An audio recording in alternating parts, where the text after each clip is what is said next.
प्रणाम। मैं स्वामी सच्चिदानंद महर्षि रमन जी का शिष्य उज्जैन और वडोदरा से। किसी ने प्रश्न किया है कि what is subconscious mind and how to train it, how to activate it. अवचेतन मन क्या है और इसको एक्टिवेट कैसे किया जाता है, ट्रेन कैसे किया जाता है। तो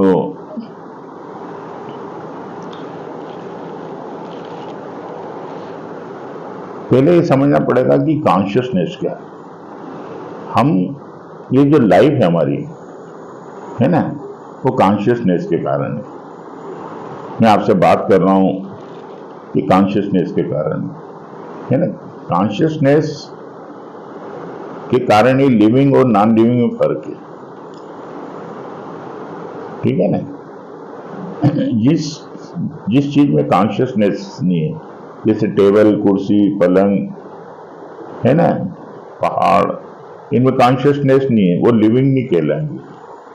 वो जैसे जितने सारे प्राणी हैं और वनस्पति है, उनमें कॉन्शियसनेस है, इसलिए वो लिविंग कहलाते हैं, ठीक है ना। ये कॉन्शियसनेस जो है पूरी एक ही होती है, होलिस्टिक होती है, टोटल होती है। लेकिन इसके अंदर जो है फोकस जो होता है, इसका अटेंशन, अवेयरनेस, वो लिमिटेड होता है। ये तीन स्तर होते हैं इस कॉन्शियसनेस के, कॉन्शियस, सबकॉन्शियस और अनकॉन्शियस, चेतन, अवचेतन और अचेतन, ठीक है। तो 90% तो हमारा अनकॉन्शियस होता है और बाकी 10% हमारा जो होता है कॉन्शियस होता है। कॉन्शियस और अनकॉन्शियस के बीच में जो एक छोटा सा हिस्सा रहता है, वो सबकॉन्शियस माइंड कहलाता है। वो एक कंप्यूटर प्रोसेसर की तरह कार्य करता है, प्रोग्रामिंग करता है, फीड करता है।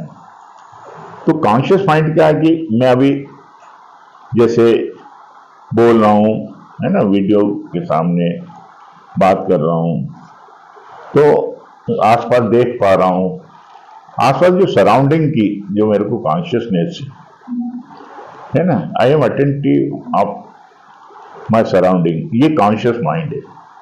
मैं सोच रहा हूं, सोच के बोल रहा हूं, ये कॉन्शियस माइंड है, ठीक है ना। लेकिन जो भाषा मैं यूज कर रहा हूं वो तो मेरा सबकॉन्शियस और अनकॉन्शियस में है ना। तो जो हिस्सा मेरे कॉन्शियसनेस में आता ही नहीं है, मेरे फोकस ऑफ अटेंशन में आता ही नहीं है, वो अनकॉन्शियस, जिसका हमें पता ही नहीं है, बहुत गहरी, जो हम प्रयत्न करके भी बड़ी मुश्किल से ऊपर ला पाए, वो बहुत अलग बात है, पर वो हमारे कॉन्शियसनेस में नहीं आता है। लेकिन जो सबकॉन्शियस माइंड है, वो सामान्यतः हमारे कॉन्शियसनेस में नहीं रहता, सबकॉन्शियस हिस्सा, इसको अर्ध चेतन भी बोलते हैं। लेकिन हम थोड़ा सा प्रयास करके भी उसको अपने कॉन्शियस लेवल पे ला सकते हैं। उदाहरण के लिए कि बचपन में मैं किस स्कूल में पढ़ा, ऐसे मेरे को एकदम दिमाग में तो नहीं रहता, लेकिन जरा सा याद करके मैं उसको ला सकता हूं अपने कॉन्शियस लेवल पे। जैसे मेरी सांस चल रही है, मुझे पता नहीं, लेकिन अचानक मैं सांस के प्रति जाग जाऊं तो वो कॉन्शियस हो गया उसके लिए। अभी तक वो सब कॉन्शियस थी, अवचेतन में था। तो अवचेतन मन वो हिस्सा है जो अभी हमारी चेतना में तो नहीं है, हमारी कॉन्शियसनेस में तो नहीं है, लेकिन थोड़े से प्रयत्न से उसको ऊपर लाया जाता है। ये तो उसका ये एक अर्थ हुआ। दूसरा, जितनी भी हमारी आदतें हैं, इच्छाएं हैं, है ना, और इमोशंस हैं, ये सब सबकॉन्शियस माइंड में आते हैं। अब जैसे उदाहरण के लिए, जब मैं कोई साइकिल चलाना सीखता हूँ, टाइपिंग सीखता हूँ, है ना, और कोई भी चीज सीखते हैं हम, शुरू में खाना बनाना सीखते हैं, रोटी बनाना, तब हमें नहीं आता, हम कॉन्शियसली एफर्ट करते हैं, फिर जब वो हम सीख जाते हैं, वो हमारी हैबिट में आ जाता है, तो वो अपने आप होता है। जैसे मैं कार चला रहा हूँ, टेलीफोन में मोबाइल पे भी बात कर रहा हूँ, कुछ नहीं फर्क पड़ता है। क्यों? क्योंकि अब वो मेरा काम सब कॉन्शियस माइंड कर रहा है, अवचेतन मन कर रहा है, अपने आप कर रहा है। अब जैसे कई महिलाएं खाना बनाती भी जाती, बात भी करती जाती, है ना, रोटियां भी फटाफट मिल जाती हैं, आटा गूंथ जाता है, सब्जी कट जाती है, ऑटोमेटिक। ऐसे हम कार चलाते हैं, बात करते हैं, ये सब सबकॉन्शियस माइंड का काम है, जो एक आदत का फॉर्म ले लिए।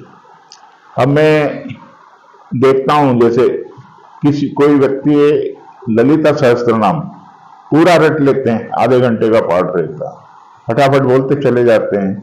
हनुमान चालीसा का पाठ, कुछ लोगों को वेद रटे हुए रहते हैं, है ना, किसी को शिव कवच पूरा याद है, किसी को राम रक्षा कवच याद है, किसी को हनुमान चालीसा याद है, फटाफट बोल लेते हैं। और यूं अगर उन देखें तो कोई दिमाग में आता नहीं। ये सारी चीजें अवचेतन मन की, हमारे इमोशंस, हमारा क्रोध, ये वो, हम गुस्से में या कोई, लेकिन उस समय ध्यान नहीं, लेकिन हम थोड़ा सा अटेंशन में लाएं तो हमें पता चल जाता हम नेगेटिव मूड में, पॉजिटिव मूड में, हम गुस्से में, हम काय में, तो ये सब पता चल जाता है। ये हो गया अवचेतन मन कि अवचेतन मन किस तरह से कार्य करता है, आदतों के रूप में। और कोई चीज को बार बार रिपीट करने से वो हमारे अवचेतन मन का हिस्सा हो जाती है। बार बार किसी चीज को दोहराते जाएं, दोहराते जाएं, दोहराते जाएं, तो वो हमारे सबकॉन्शियस माइंड का पार्ट हो जाती है और वो एक स्वभाव का रूप धारण कर लेती है। ठीक है। अब आपको किसी को ट्रेन करना माइंड को, तो जस्ट वही तरीका है कि वो चीज को आप बार बार दोहराओ। जैसे आपको कार चलाना नहीं आती, रोज चलाओ उसको, डेली चलाओ, फिर आप उसके ट्रेंड हो जाओगे, वो आपके स्वभाव में आ जाएगी, है ना। आपको कोई चीज जैसे गीता याद नहीं है, तो आप रोज उसको पढ़ो, डेली डेली उसको पाठ करो, वो भी कंठस्थ हो जाएगी। जैसे हमको बचपन में 1 से 20 तक पहाड़े हमारे मदर ने रटवा दिए थे, तो वो याद हो जाते हैं बाद में, कहीं से भी पूछ लो, कैसे भी पूछ लो। अब कोई पूछा 18 पंजे नेव है ना, 18 12 पंजे 60, 13 पंजे 65, ये सब चीजें जैसे रटी हुई है हमारे।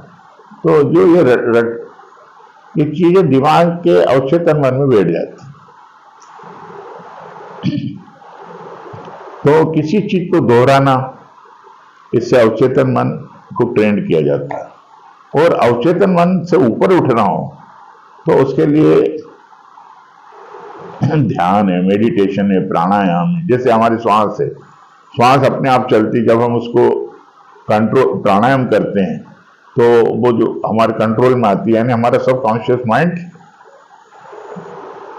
ट्रेंड हो रहा है ना। तो ध्यान के द्वारा हम जागरूक होते हैं और ऑटो सजेशन देने से, आप बार बार सजेशन दो खुद को कि मैं खुश हूं, मैं, है ना, मैं बुद्धिमान हूं, मैं इंटेलिजेंट हूं, बार बार दोहराइए अपने आप, तो आपके स्वभाव में परिवर्तन आ जाएगा। तो किसी चीज को दोहराने से, ऑटो सजेशन देने से, मेडिटेशन से, ये जो सबकॉन्शियस माइंड को हम ट्रेन कर सकते हैं और अपने कंट्रोल में ला सकते हैं। यहां तक की चीजें हमारे अवचेतन में भी हैं, स्वप्न में भी जा सकती। स्वप्न भी अवचेतन की एक क्रिया है। जागृत अवस्था में हमारा कॉन्शियस माइंड ज्यादा एक्टिव रहता है, निद्रा में वही subconscious mind, conscious mind so जाता है, सबकॉन्शियस माइंड एक्टिव रहता है। तो बार बार रिपीटेशन से वो चीजें हमारे सबकॉन्शियस माइंड में चली जाती है। तो ये सबकॉन्शियस माइंड को एक्टिव करना, ट्रेन करना ऑटो सजेशन के द्वारा, रिपीटेशन के द्वारा, मेडिटेशन के द्वारा संभव है। और सबकॉन्शियस माइंड हमने समझ लिया अर्ध चेतन, न तो हम पूरे जागे हुए हैं उसके प्रति, न पूरे सोए हुए हैं। हमारे इमोशंस, हमारी फीलिंग्स, हमारी आदतें, है ना, ये सब सबकॉन्शियस माइंड। ठीक है, ऐसा कह के मैं अपनी वाणी को विराम देता हूँ। धन्यवाद। मेरे इस चैनल को कृपया सब्सक्राइब करें ज़्यादा से ज़्यादा, और ज़्यादा से ज़्यादा लाइक करें, शेयर करें। बहुत बहुत धन्यवाद। हरिओम।